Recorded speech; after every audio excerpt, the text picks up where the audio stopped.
Bonjour mesdames et messieurs. Mon nom est Guy Boulian, je suis le fondateur et le président des éditions Dédicace, une jeune maison d'édition située à Montréal.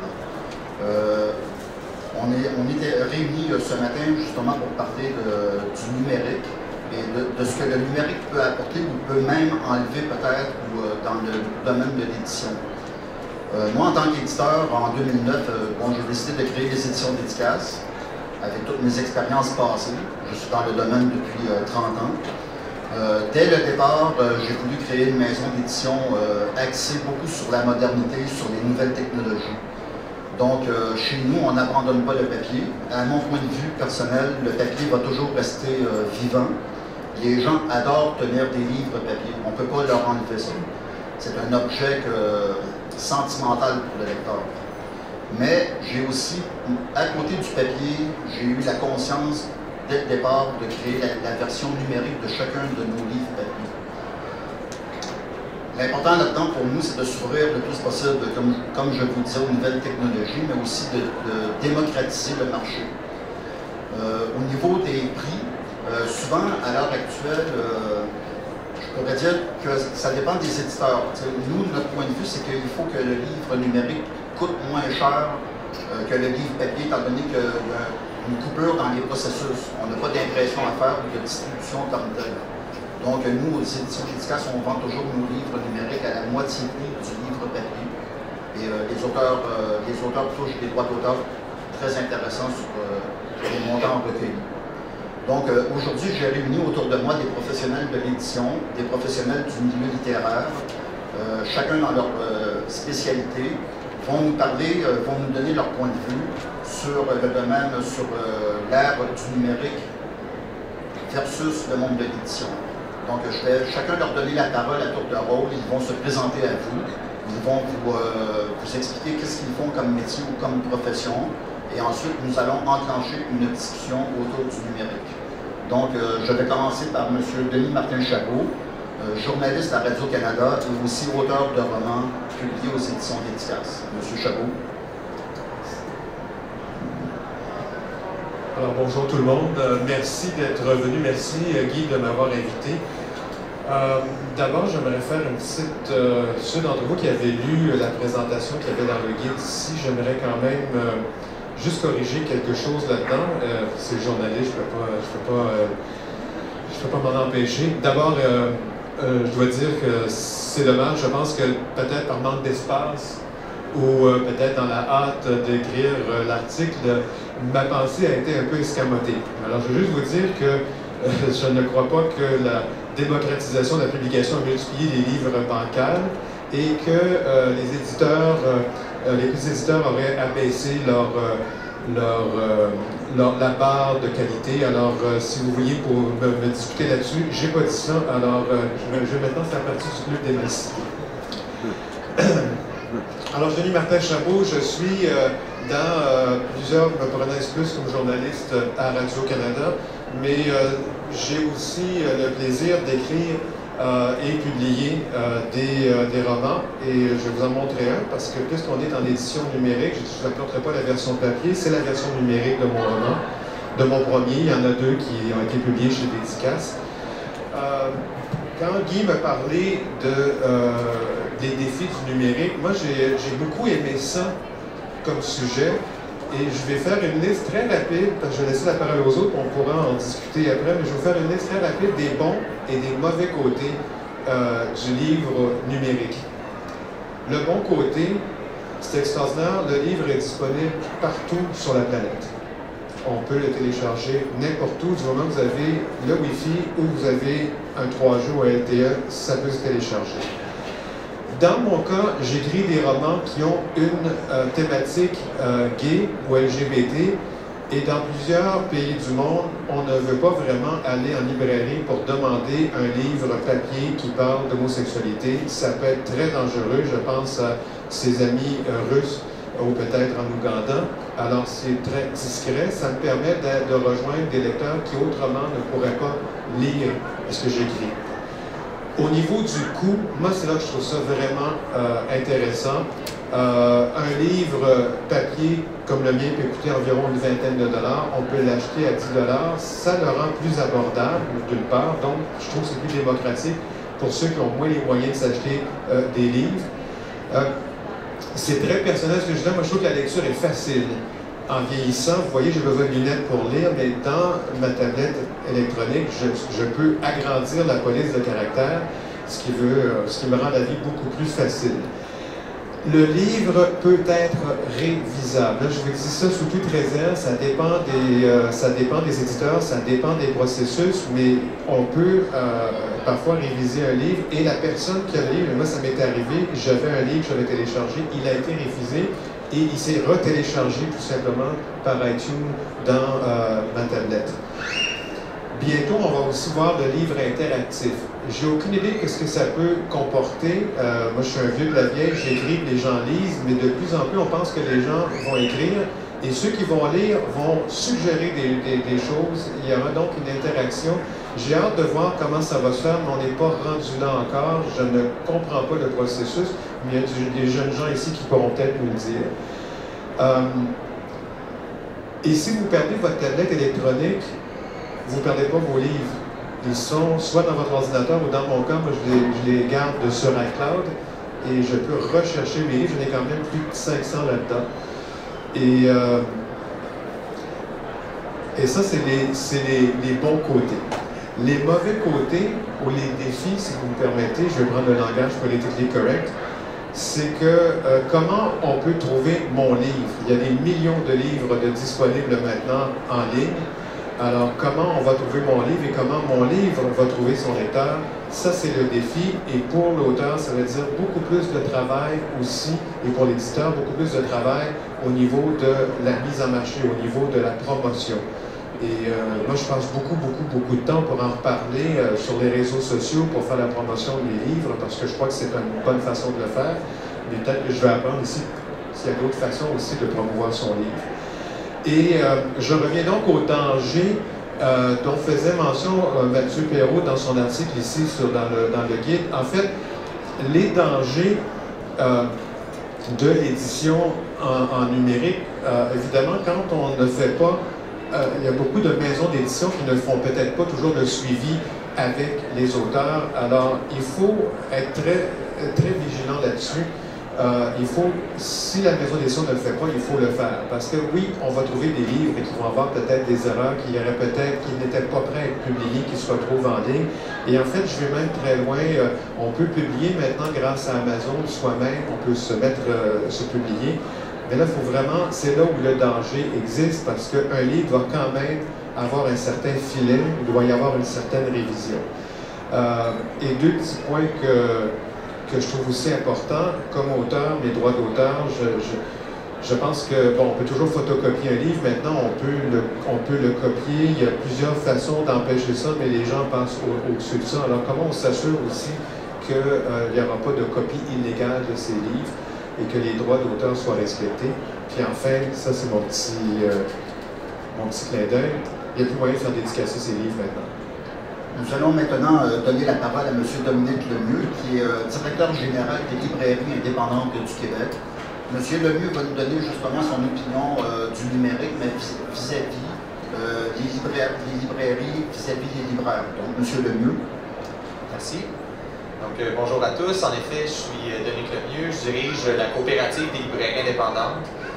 Notre groupe, on représente 95 librairies indépendantes, donc à l'exception des chaînes de librairies comme Archambault, Renaud-Bré. C'est des librairies qui ont 1, 2, 3, 4, 5 succursales, mais qui n'ont pas nécessairement les moyens financiers de développer des outils commerciaux, des outils promotionnels aussi importants que ce qu'une chaîne ferait. Donc en se rassemblant ensemble, ils sont capables de se doter de structures beaucoup plus intéressantes. Puis ça, ça a une importance particulière à l'heure du livre numérique, parce que développer une structure de vente pour le livre numérique, c'est extrêmement coûteux. C'est des technologies qui évoluent très rapidement aussi, donc des mises à jour fréquentes. Une librairie indépendante seule ne serait pas en mesure de suivre le virage nécessairement. Donc nous, notre groupe existe depuis 15 ans, d'abord avec la revue Le Libraire, qui est une revue gratuite disponible dans les librairies indépendantes, 6 fois par année. qui est disponible également dans tous les réseaux de bibliothèques au Québec. Ensuite, on développe beaucoup d'outils promotionnels, des campagnes de promotion, des catalogues, des carnets thématiques, plusieurs outils pour soutenir la librairie dans son fonctionnement habituel.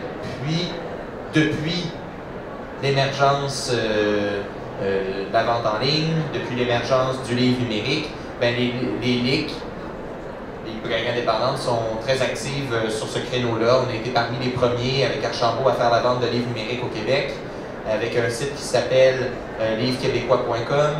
Ensuite, on a commencé à faire la vente de façon plus importante du livre québécois, du livre étranger. Depuis 2 ans, on fait la vente aux bibliothèques publiques. Donc aujourd'hui, tous les usagers de bibliothèques publiques au Québec sont capables d'aller emprunter des livres gratuitement s'ils sont membres du réseau de leur bibliothèque. Mais ces livres-là ont d'abord été acquis par l'intermédiaire des libraires et donc par les services qu'on a mis sur pied, qui permettent aux libraires de jouer un rôle quand même actif à l'ère du numérique.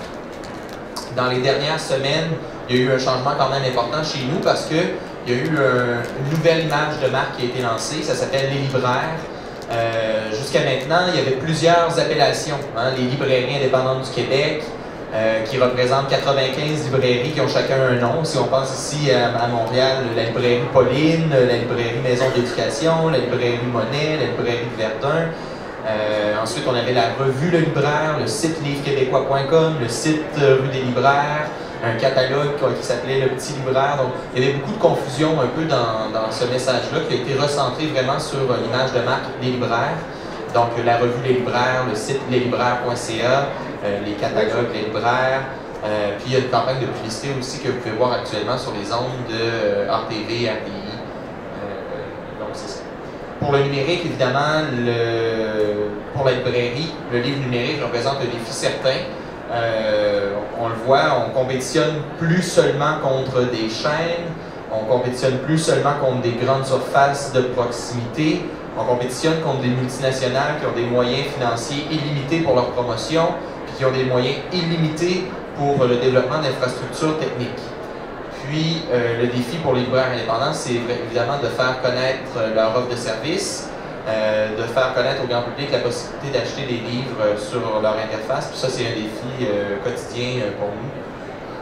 Mais malgré tout, sur un site comme leslibraires.ca, le livre numérique représente 40 à 45% des ventes actuellement. Donc, c'est pas marginal. Le livre numérique, c'est un volume d'affaires quand même important. Au Québec, de façon générale, ça se situe à peu près à 2-3% encore, 3-4%, mais il y a certains éditeurs qui nous soulignent que leurs best-sellers atteignent des 10% des ventes. Il y a 10-12% pour certains titres qui se situent aujourd'hui dans les palmarès de vente des sagas historiques, donc c'est plus marginal. Si un livre vend 10 000 exemplaires d'un livre, du livre papier, il va vendre 1000 exemplaires du livre numérique. On ne peut plus dire que c'est marginal. Donc, je pense que je vais m'arrêter là pour le moment, puis on poursuivra un peu plus tard. Merci. Nous avons le plaisir de recevoir parmi nous M. Simon Dulac, qui est directeur de l'imprimerie numérique SoBook.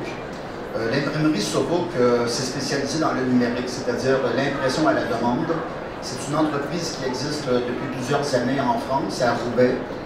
M. Dulac a récemment ouvert une filiale, si on veut, ici à Montréal, pour développer le marché québécois, canadien et possiblement nord-américain. Donc, M. Dulac va nous donner son avis par rapport au numérique, mais au niveau d'un imprimeur qui fait de l'impression à la demande. Donc, M. Dulac. Merci beaucoup. Merci, M. Louis. Bonjour, donc je me présente, je m'appelle Simon Dulac. Je suis dans l'imprimerie depuis 30 ans. J'ai imprimé pendant des années des magazines à des centaines de milliers d'exemplaires, donc j'ai vraiment un modèle totalement différent de celui que j'ai choisi aujourd'hui, qui est un modèle de l'offre. Et j'ai choisi de rejoindre l'équipe de SoBook pour créer SoBook à Montréal, qui répond au modèle de la demande. Donc SoBook, très concrètement, imprime des livres de la même qualité que ce que vous pouvez trouver chez n'importe quel imprimeur en 48 heures à partir d'un seul exemplaire. Aujourd'hui, SoBook en France produit plus de 2000 livres par jour en moyenne. Le tirage moyen, la commande moyenne, c'est moins de 10 exemplaires. On est capable de recevoir des commandes de certains éditeurs sur une vingtaine de titres différents et d'envoyer des paquets dont le contenu est totalement différent vers 20, 25, 30 librairies. Ça, c'est ce qu'on fait aujourd'hui en France. Donc aujourd'hui, nous, notre offre, on travaille exclusivement avec les libraires, on ne travaille pas pour les auteurs, c'est pas notre métier, c'est un autre métier. Ça. Il y a des gens qui font des sites d'auto-édition qui sont ici. Ça, c'est leur métier. Nous, on ne sait pas gérer la relation avec l'auteur. C'est pas notre métier. C'est vraiment tout à fait différent. Alors, l'impression numérique à la demande, elle répond à plusieurs défis. Tout d'abord, le premier, c'est l'ubiquité. C'est le fait d'être capable de proposer à ses clients éditeurs d'imprimer des livres très rapidement un peu partout dans le monde. Alors aujourd'hui, on est juste à Roubaix, à Montréal, mais c'est un début. Demain, on sera aussi aux États-Unis, en Amérique du Sud et sûrement ailleurs. Parce qu'on s'est aperçu que nos clients éditeurs, aujourd'hui, ont des commandes de lecteurs, de librairies, un peu partout dans le monde, et soit ils expédient à grands frais par avion ou par bateau, et moyennant quoi les délais sont également très longs, soit ils ne vendent pas. Donc nous, on s'est aperçu d'une chose, c'est que par exemple, on connaissait évidemment mieux l'édition française que l'édition québécoise, que les éditeurs français rencontrent de grands problèmes pour commercialiser des livres ici, surtout des livres à petit tirage. Et des grands éditeurs français ont des centaines de titres qui ne vendent jamais ici, alors qu'il y a des lecteurs. Et la réponse SoBook est la bonne réponse. De la même façon, on va proposer aux éditeurs québécois de vendre leurs livres en France, puisqu'on propose pour la première fois sur le salon ici la solution Distribook.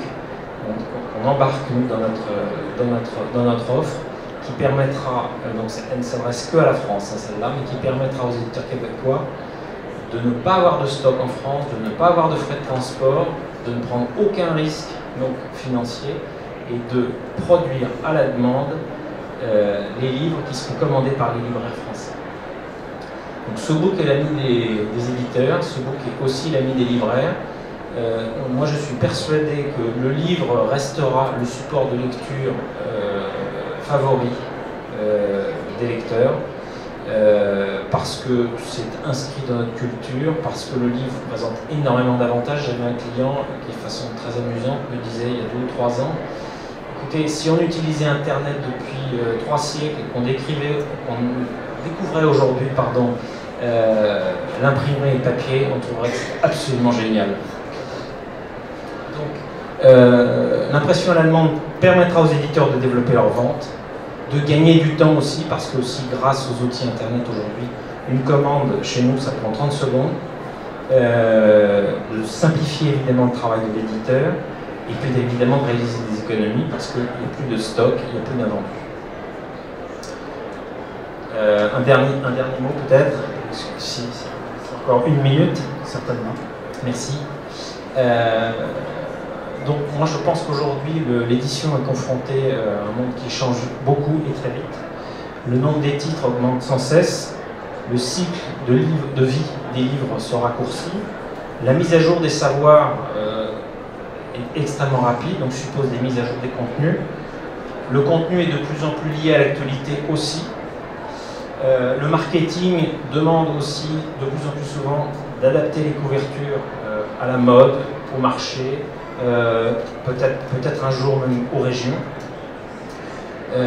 On est capable évidemment de personnaliser les couvertures de livres et les méthodes de prescription des livres se multiplient. Aujourd'hui, autrefois c'était essentiellement quelques émissions littéraires à la télévision, aujourd'hui c'est la radio, la presse, les amis, Facebook, Twitter, etc. Voilà. Donc, tout ça crée un vrai défi. Et je pense que l'impression à la demande est une excellente réponse pour répondre à tout ça. Si je peux me permettre, j'ajouterais aussi un point par rapport à l'impression à la demande. Un avantage très important pour l'éditeur avec cette technique, c'est le fait que l'éditeur va éviter le pilon. Ce qu'on appelle le pilon, c'est la destruction des livres invendus. Donc, avec l'impression à la demande, on peut faire des petites quantités, ce qui nous permet d'éviter les grands tirages et aussi les méventes.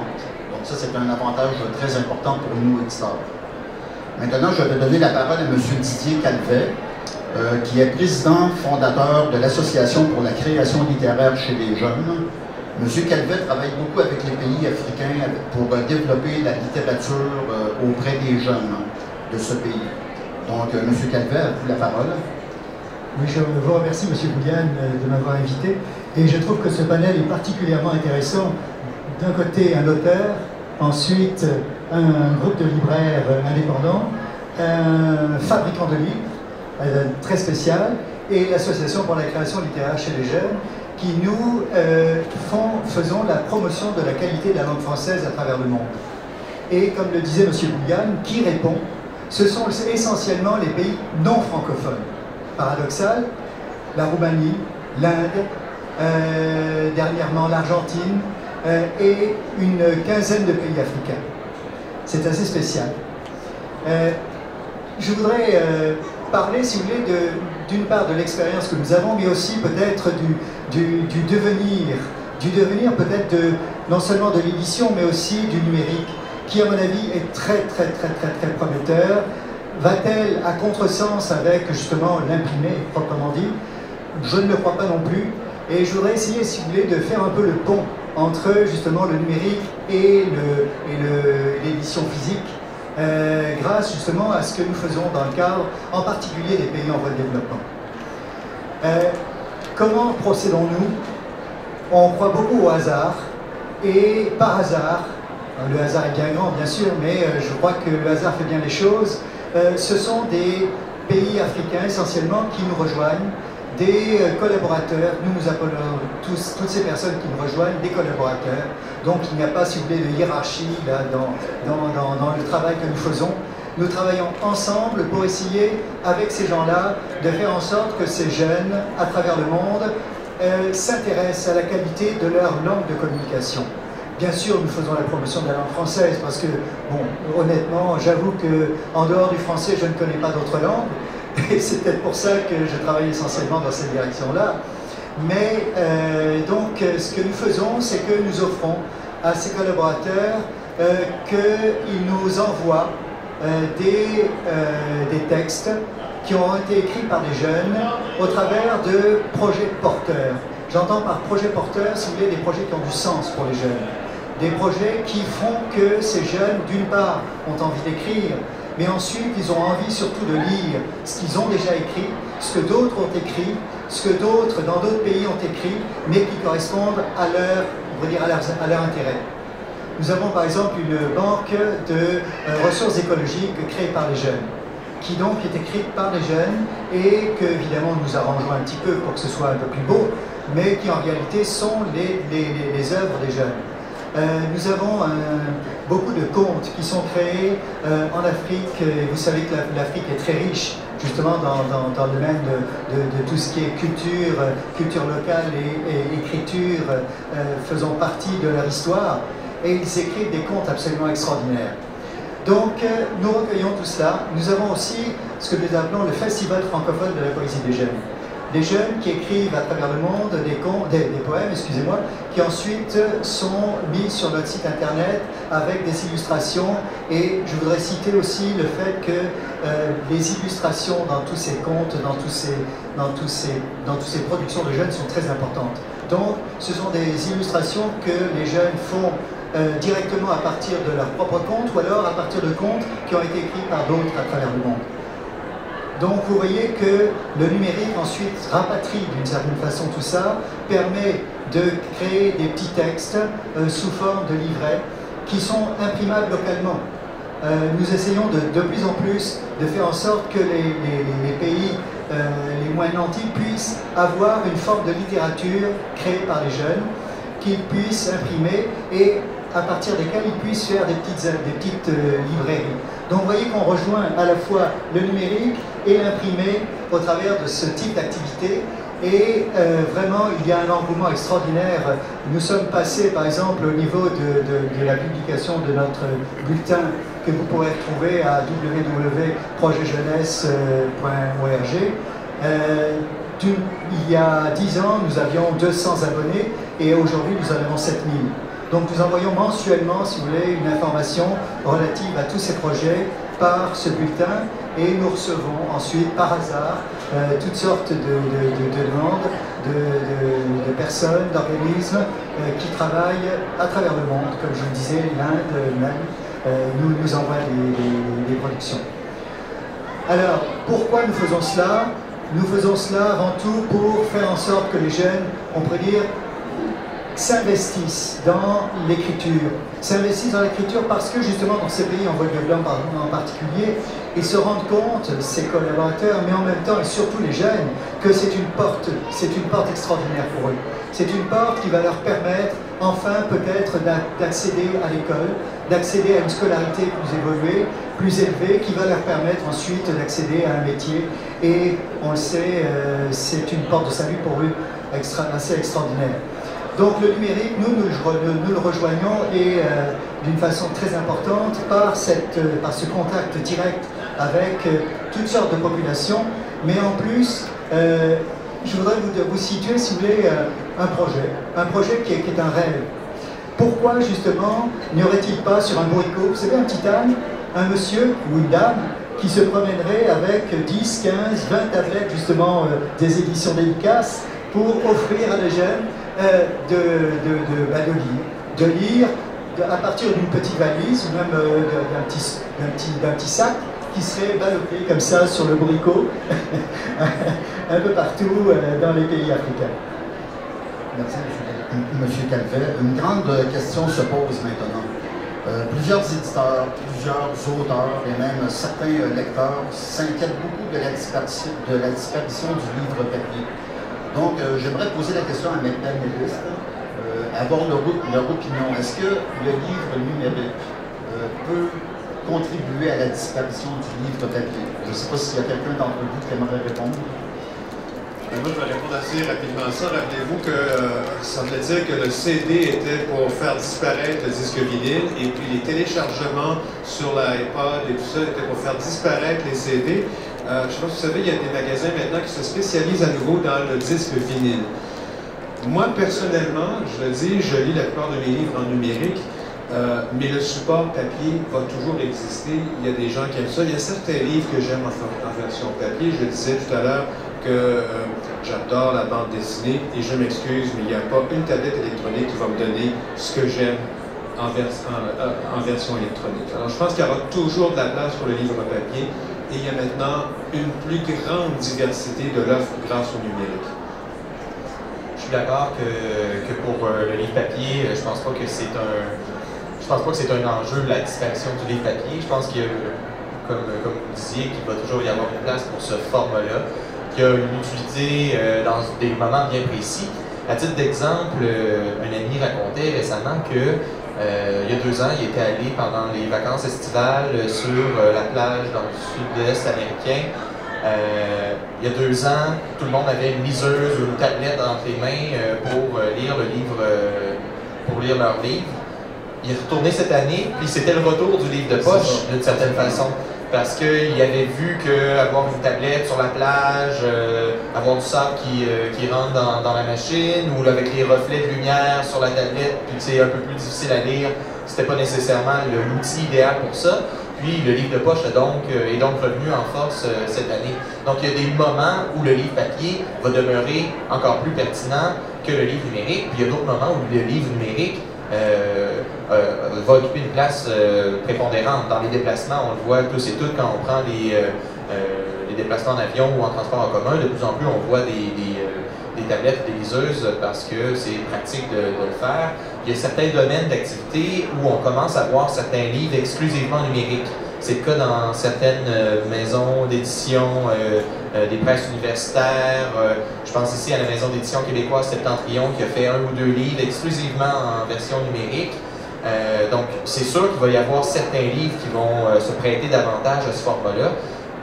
Mais n'empêche, le livre papier n'est pas en danger. D'autant plus que ce qu'on remarque chez les éditeurs, c'est souvent un soin particulier qui est donné au livre. Donc on remarque ces temps-ci chez les éditeurs qui portent un soin particulier au choix du papier, à la présentation visuelle, la couverture, donc de raffiner au maximum l'objet livre pour lui donner une valeur supplémentaire, puis dans le fond de le distinguer du livre numérique. Ça devient un objet à avoir entre les mains. En tant qu'imprimeur, M. Dulac, est-ce que la disparition du livre papier vous inquiète? Oui, s'il doit disparaître, oui, je suis inquiet sur ce métier. Mais je ne suis pas inquiet du tout sur le fait que le papier disparaisse, il ne disparaîtra pas. Je vais juste vous raconter une anecdote. Il y a 15 jours, j'ai rencontré des étudiants d'une grande école de Montréal, donc, qui utilisent tous des ordinateurs, des tablettes, des smartphones, qui sont venus me voir parce qu'aujourd'hui, ils veulent donner à leur mémoire, qui est souvent le fruit de plusieurs mois de travail, la forme d'un livre, parce qu'ils veulent pouvoir le conserver. Et ils veulent de la qualité parce qu'aujourd'hui ils ont affaire à des services de reprographie qui leur demandent cher et qui leur font un produit qui est assez laid. Et ces gens-là, donc ils sont des jeunes qui ont 20 ans, qui sont rompus à l'utilisation des produits électroniques modernes, ils veulent du papier. Donc je pense que c'est plutôt rassurant. Mais j'en reviens aussi à l'idée de l'impression à la demande. L'impression à la demande pourrait peut-être justement contribuer au développement de la littérature dans les pays en développement, justement. Peut-être que M. Calvet... Oui, effectivement, je crois que c'est peut-être une alternative intéressante. Cependant, je voudrais quand même me faire l'avocat un peu du diable. Je regarde mon petit-fils qui a 4 ans, qui manipule d'une façon absolument extraordinaire la tablette. Et j'avoue que je suis incapable de le faire moi-même. Je trouve ça trop compliqué. En tout cas, lui, tac, tac, tac, tac, avec ses petits doigts, il manipule ça d'une façon incroyable. Alors, qu'est-ce que lui va faire avec le livre? J'avoue que je lui offre une fois de temps en temps de regarder les livres, mais il préfère lui, la tablette numérique. Alors, aujourd'hui, le livre est encore, à mon avis, il n'est pas en danger, mais il faut regarder avec le devenir au niveau des très jeunes. Au niveau des très jeunes, je vois qu'il y a des mamans ici qui ont des petits-enfants. Je ne sais pas si vous avez eu l'occasion justement de faire utiliser à votre enfant des tablettes numériques. Ils ont une habileté absolument incroyable que nous n'avons pas. Enfin, évidemment, moi je suis déjà un croulant, mais je suis un peu pessimiste par rapport à ça. Pourtant, si je peux répondre à M. Calvet, pourtant, un des créneaux les plus en forte hausse actuellement dans le milieu de la librairie, dans le milieu de l'édition, c'est le livre jeunesse. Parce que justement, oui, les jeunes, puis je suis moi-même parent de jeunes enfants qui sont très à l'aise avec les tablettes, puis qui aiment bien passer du temps avec ça. Mais quand c'est le temps de lire, de décrocher justement de cet univers-là de technologie, il y a un retour vers le livre papier, l'objet pour les jeunes enfants. Donc ça, c'est en librairie, dans le milieu de l'édition, il y a vraiment une hausse actuellement. C'est le secteur de la librairie qui connaît une croissance la plus importante parce que, bon, justement, on veut déconnecter un peu, puis donner la chance aux enfants de lire, de découvrir le livre, puis c'est important, je pense, pour les parents de le faire. Mais n'empêche, je suis d'accord avec vous que le changement générationnel va amener une autre dimension. C'est sûr que certains créneaux de l'édition vont vivre des bouleversements importants parce que les jeunes dans le milieu éducatif, on le voit dans le milieu universitaire aujourd'hui, on le voit dans les écoles qui intègrent de plus en plus les tablettes et liseuses, que certains créneaux vont prendre un virage beaucoup plus rapide. Si vous permettez, faire juste une intervention.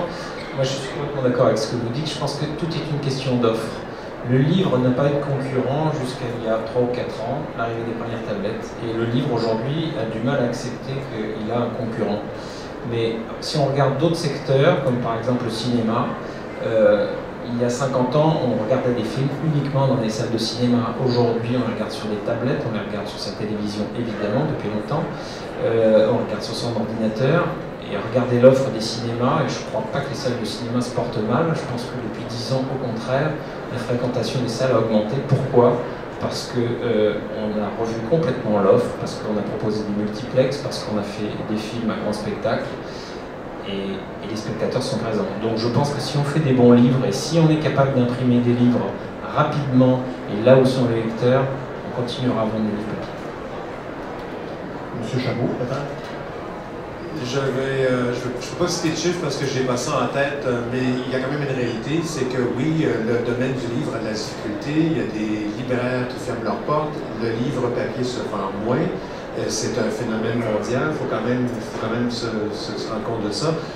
Je peux même vous reprendre pour le cinéma aussi. Le cinéma a connu des heures très difficiles, le cinéma a dû s'adapter, c'est à voir si le modèle va continuer.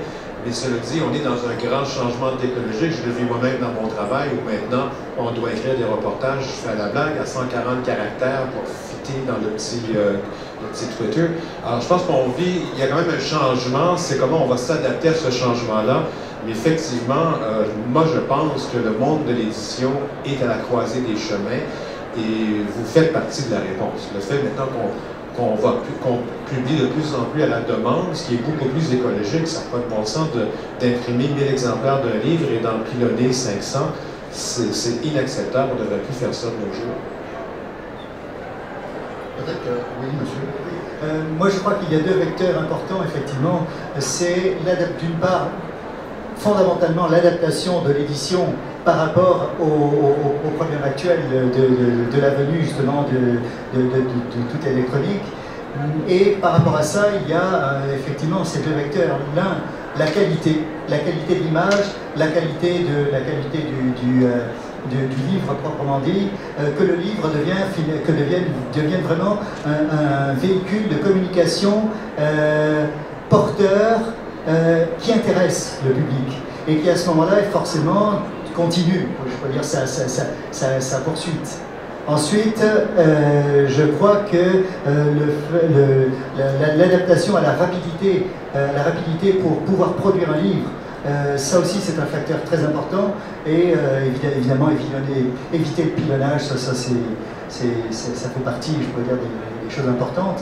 Donc, moi, je ne suis pas tout à fait pessimiste, si vous voulez, mais je crois qu'il y aura vraiment une nécessité d'adaptation au niveau des éditions très très important, comme l'a fait le cinéma, comme l'a fait Gutenberg. On pourrait peut-être passer à une période de questions. Si vous avez des questions à poser à nos panélistes, ce serait le moment idéal pour le faire. Sinon, monsieur Chabot, peut-être vous voulez ajouter un mot là-dessus par rapport au numérique. Je pense qu'il y a des questions à faire. Oui. Est-ce que vous avez des questions pour nos panélistes?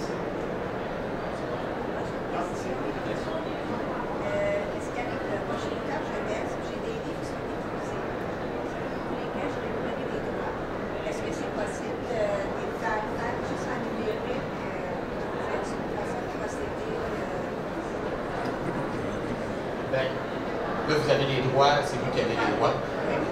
C'est sûr que l'infrastructure actuellement, peut-être voulez-vous répéter la question pour que tout le monde entende?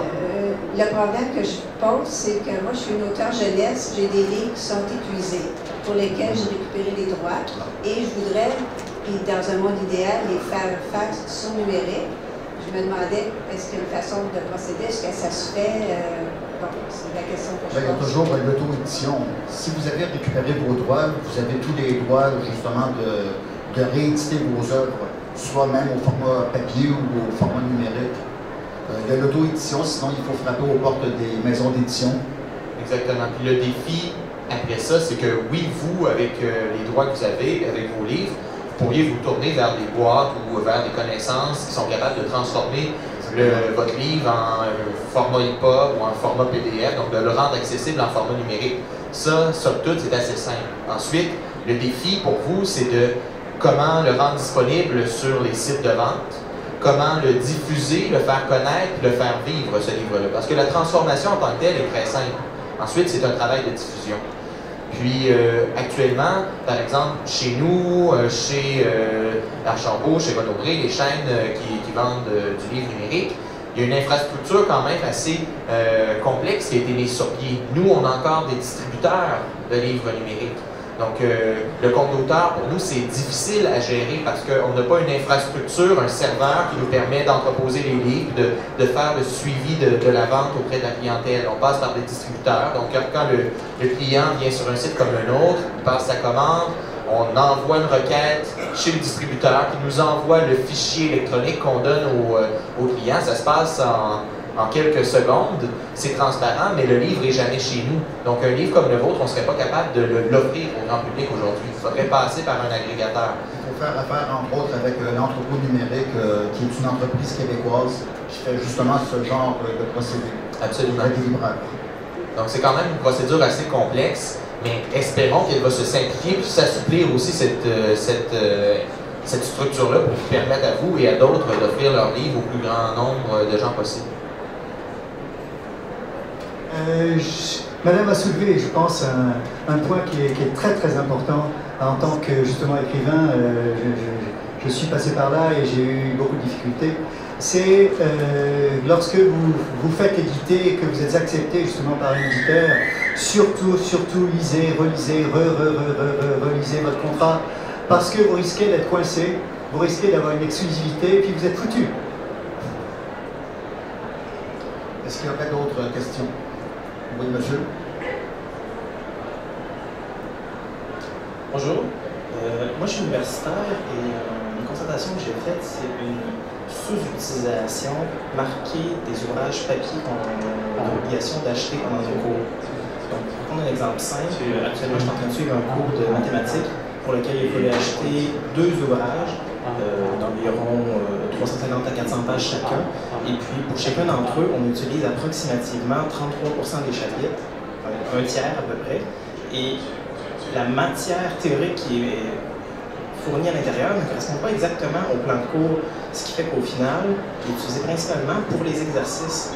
Et logiquement, je regarde ça et je me dis, un ouvrage numérique pourrait offrir la possibilité de personnaliser les documents et les ouvrages techniques pour qu'ils puissent correspondre aux besoins de l'enseignant. Donc, un livre sur l'algèbre linéaire et vectorielle, si l'enseignant désire enseigner, si l'école désire enseigner uniquement, je ne sais pas, 9 des 15 chapitres, est-ce qu'il y aurait pas la possibilité de personnaliser le livre pour dire seulement les chapitres à l'étude seront fournis dans la version qui sera vendue aux étudiants? Probablement qu'il va y avoir un service du genre qui va être développé, c'est sûr et certain. On se rapproche un peu, dans le fond, ce que vous indiquez là, on se rapproche du modèle ancien, déjà, du recueil de notes imprimées qui était offert au début de chacun des cours, bâti par l'enseignant lui-même. Donc le défi pour les éditeurs, un peu de permettre un peu cette souplesse-là dans la création d'un livre personnalisé directement, répondant aux besoins de l'enseignant, collé dans le fond à la matière enseignée. Je pense que ça va être quelque chose de réaliste à très court terme, ce que vous énoncez là. Mais c'est sûr que c'est du ressort des éditeurs, puis dans le respect du droit d'auteur aussi, parce que ça c'est un des problèmes, parce qu'il y a certains livres qui sont disponibles aujourd'hui en version numérique, des copies du livre papier. Par contre, on entend des histoires d'horreur. Certaines fois, il y a un livre qui est acquis, puis qui est numérisé, mis sur des sites de partage pour l'ensemble des étudiants d'une même classe, alors que l'auteur, les créateurs du livre ne sont pas rémunérés à leur juste part. Donc ça, c'est quand même un défi important pour le milieu de l'édition. Nous allons terminer là-dessus. Donc, nous remercions nos panélistes. Denis Martin-Chapot, journaliste à Radio-Canada et auteur. M. Didier Canivet, président et fondateur de l'Association pour la création littéraire chez les jeunes. M. Simon Dulac, des imprimeries Sobook, ainsi que Dominique Lemieux, directeur général des librairies indépendantes du Québec. Merci à vous d'avoir assisté à cette conférence. Merci.